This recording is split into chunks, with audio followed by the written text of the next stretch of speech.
Namo Buddhaya. A king wanted to write down a quote on his sword to not to be too much happy when he wins and to not to be too much sad when he loses.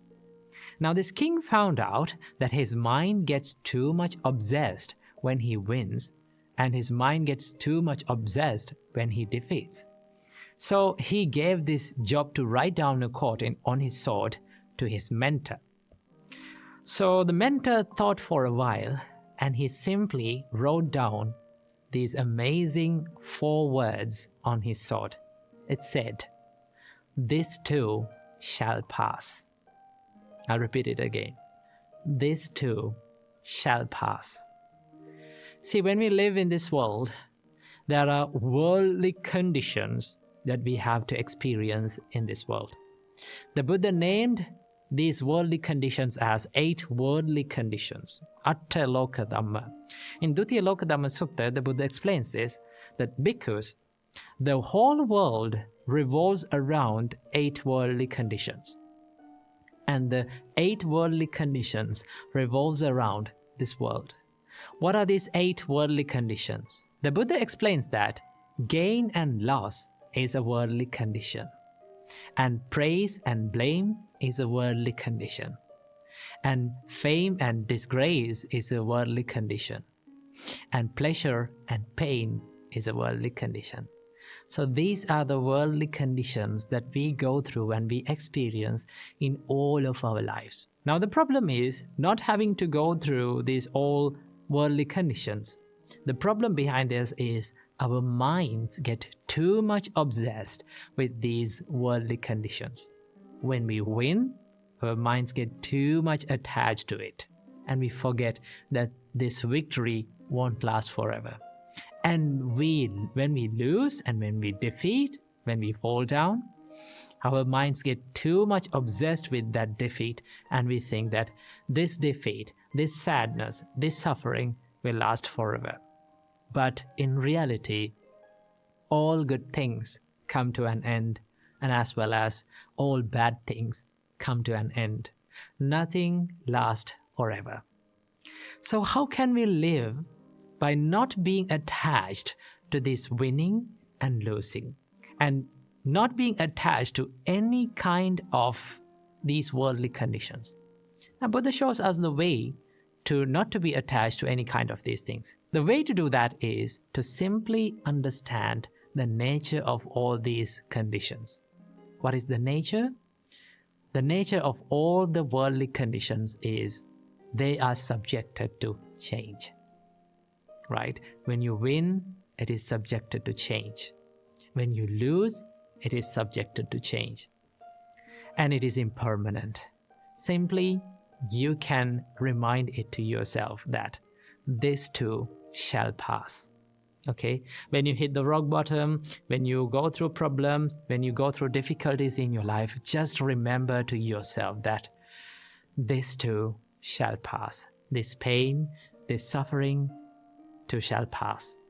And when you win and when you're happy and when everyone cheers for you around you, always remember to yourself that this is not going to last forever. This too shall pass. That is one of my favorite quotes that I read recently. It says, "When you win, you are not good as you think you are.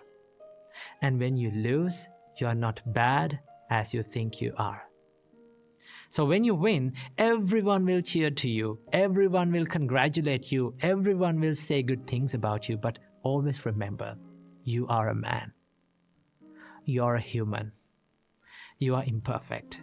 And everything is subjected to change. Now, this does not say that you should not enjoy winning. You should not enjoy victory. You can enjoy victory. You can be happy about it. But simply understand this winning, this victory won't last forever.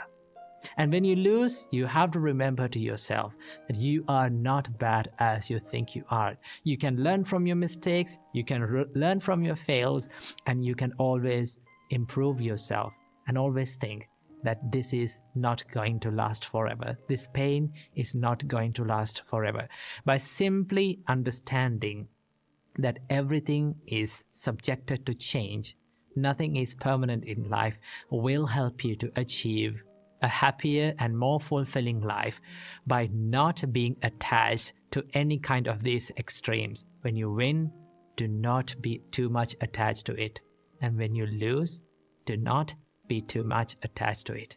Then you will be happy. Imagine you're having a rough day and you're scrolling through social media. And you see these nice pictures, people are celebrating their life, having the best days in their life, celebrating and becoming happy. When you see these pictures, what do you feel inside? Sometimes we feel even more stressed and we feel like there's no value in our life.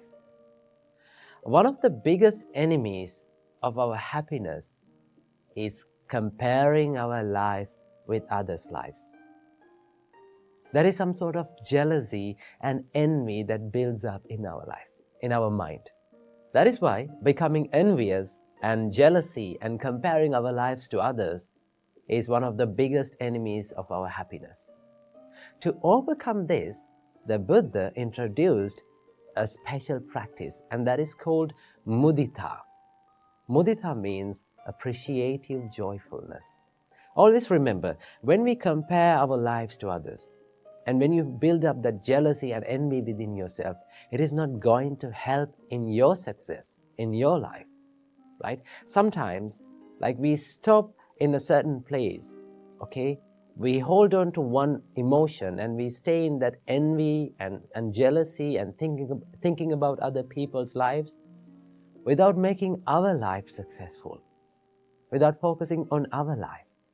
So the Buddha said, when you see these successful people in the society, when people around you living the best days in their life and your life is not having such experience, always look up to them and think and wish the happiness of them. Okay? That is called appreciative joyfulness. Wish the happiness of beings around you, even though you are going through a tough time. When we see successful people, we should not be jealous at them.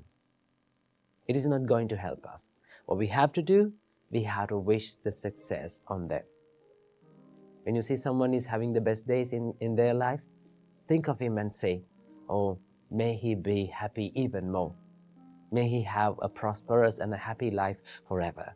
If you do that, you're not going to give the space for that envy and unhappiness and that negativity in your mind. The more you practice this positive mindset, the more you practice this appreciative joyfulness, you can be happy about yourself. Even on the hard days, even though your life is in a tough place. So that is why whenever we see successful people, people having a happy life, we have to wish the happiness of them. That is called Mudita. So when we practice this simple Buddhist practice of Mudita or appreciative joyfulness, we can be happy about our life and also we can be peaceful within. If there is one thing in common in this world that all living beings search for, that is the happiness. We all like to be happy. We all seek happiness in this world. If I ask from you, would you like to be happy in your life? What will be your answer? You will say, of course, I want to be happy in my life. I want this peaceful state. I need to be in that. That is your answer. That is the answer of all living beings. Buddha says that all living beings likes to be happy and they seek the happiness. If you really think about our life, we are in a never-ending journey of pursuing happiness. Let me tell that again. We are in a never-ending journey of pursuing happiness. That means we are pursuing happiness, we are chasing and we are seeking for happiness, but yet we have not found it. So, what is the reason for this not finding happiness. Why we don't find happiness in our life? We are seeking it, we are finding for it, but we don't find it. What is the reason? Well, the Buddha teaches us that we are finding or we are seeking this happiness from a source that the happiness does not exist. Because we are seeking happiness from external world. We are seeking happiness from these materialistic things. Well, when you seek happiness from materialistic things or external world, you get pleasure, but that is not happiness. Pleasure is something temporary and it gives you this instant gratification. But in happiness, the happiness is long-lasting and it gives you this happiness or the contentment about yourself. So that is why Buddha teaches us that you're finding the happiness from a source where the happiness does not exist. So the more you find it, the more you become frustrated. So, will we ever be able to find happiness in our life? The Buddha answers this question. He says, yes, you can find happiness in your life. How to do that?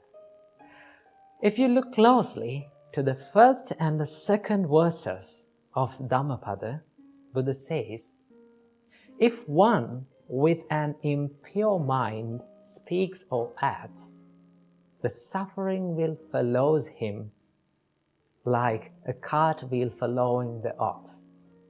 If with an impure mind one speaks or acts, the suffering will follow him.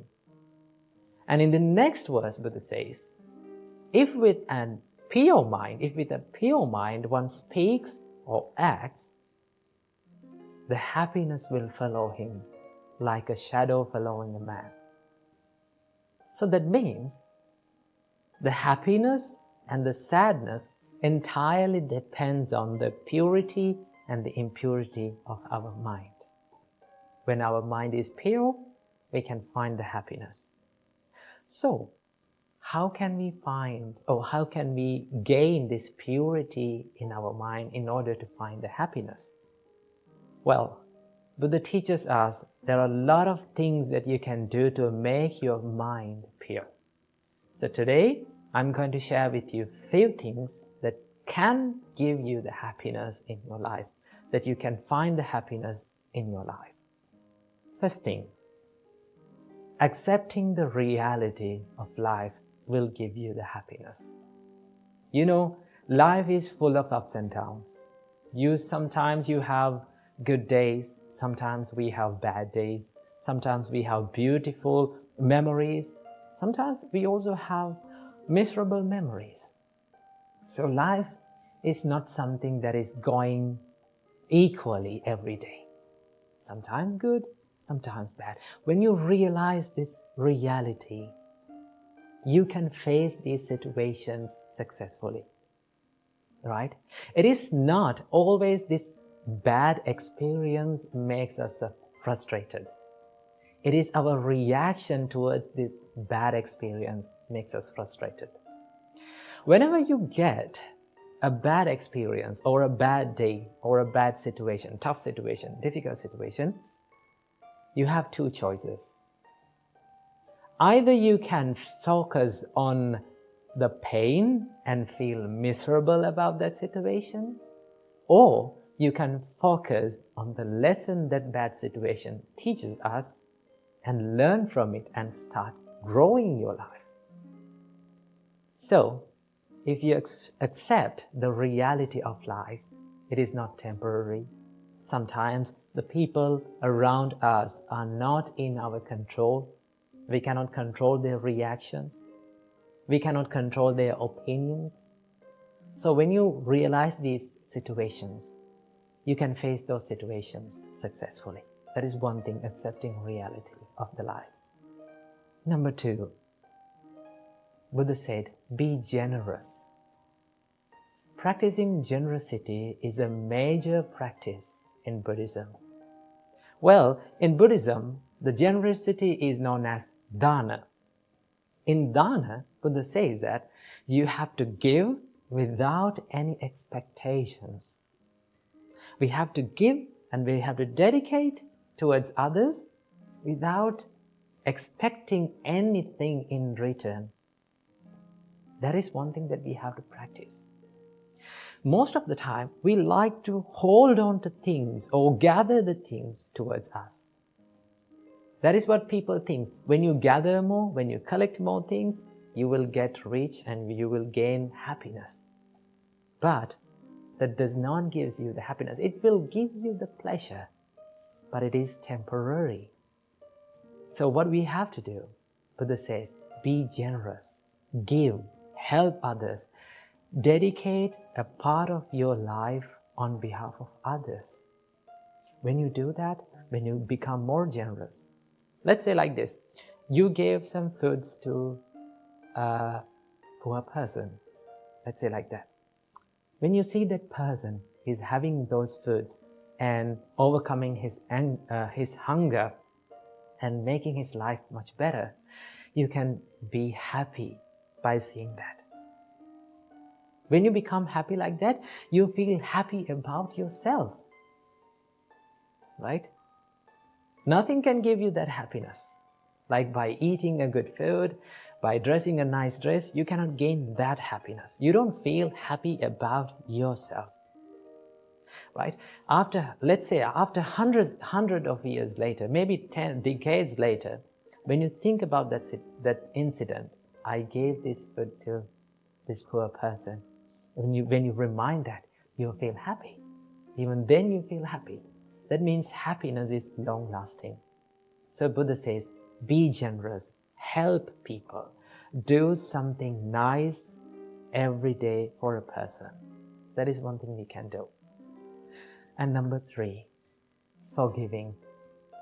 Forgiving is one of the most important things that we can do to create happiness in our life.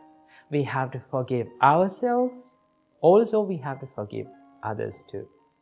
Because forgiving, when you forgive, it doesn't mean that you are saying okay to others' mistakes. It's okay. No, you're not saying like that. When you forgive, you make your heart free. So when you forgive, it's not for that person, it is for you. And also we have to forgive for ourselves. There are so many mistakes that we all have done in the past. If you hold on to past, and if you make this present moment miserable, that will not give you the happiness. So what do we have to do? Whatever the bad thing that we have done in the past, we have to have this ability to forgive ourselves and start all over again.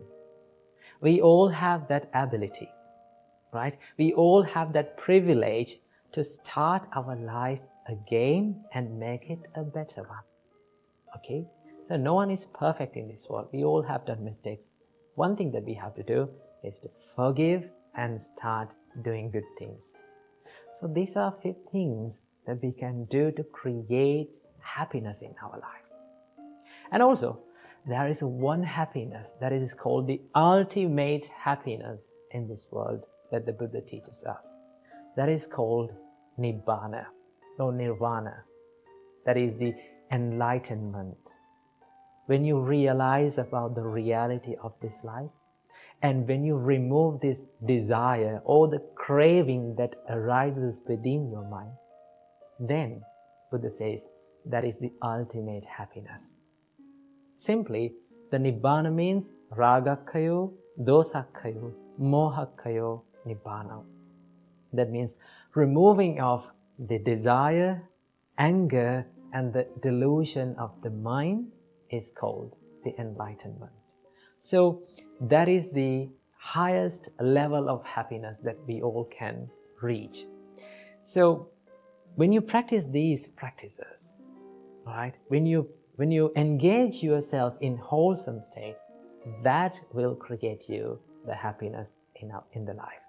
So practice these things and make your life a happier one. Namo Buddhaya.